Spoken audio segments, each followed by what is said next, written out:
वीएमएसएस द्वारा चल रही अतिक्रमण हटाओ मुहिम के तहत कल से शुरू हुई अलकापुरी विस्तार में अतिक्रमण हटाने की कार्यवाही आज भी जारी रही। दिन ब दिन बढ़ रही ट्रैफिक समस्या को सुलझाने सड़कों पर किए गए अतिक्रमण, अवैध पार्किंग को हटाना आवश्यकता है। इसी जरूरत को देखते हुए वीएमएसएस द्वारा अतिक्रमण हटाओ मुहिम छेड़ी गई है।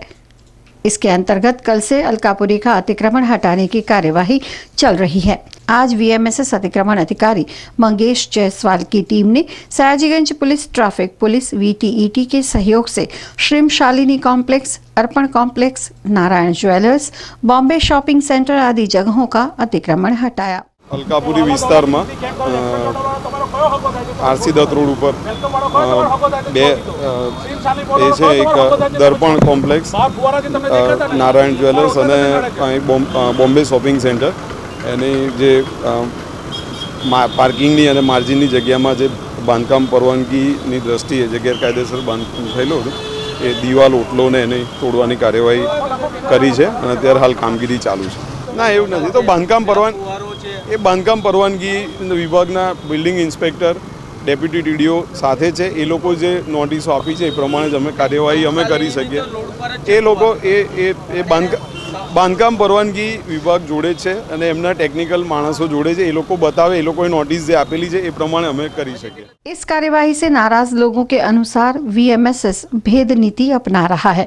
सीक्वेंस और इस रोड पर आई बड़ी होटल्स का भी अतिक्रमण है, जिन्हें क्यों नहीं हटाया गया। वडोदरा महानगर सेवा सदने जे आरसी दत्त रोड पर कामगीरी करी है ते सराहनीय है, परंतु अमुक जगह बाकी राख्યું છે। જેમ કરે એક્સપ્રેસ હોટલની બહાર વર્ષોથી જગ્યાનું દબાણ છે, એમાં પાર્કિંગનો ઉપયોગ થઈ શકે છે, પરંતુ રોડ પર ગાડીઓ મૂકી રાખે છે।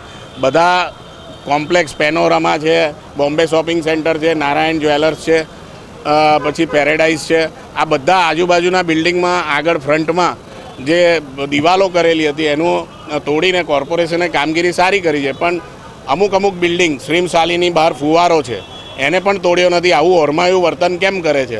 બધા માટે મહાનગર સેવા સદને એક સરખો કાયદો અપનાવવો જોઈએ અને તમામ જગ્યા જે દબાણરૂપ છે તે ખાલી કરવી જોઈએ અને તોડી અને લોકો પાર્કિંગ કરી શકે, કારણ કે દિવસો જતાં આ રોડ ઉપર માંડવી જેવી પરિસ્થિતિ निर्माण થાય એવી છે।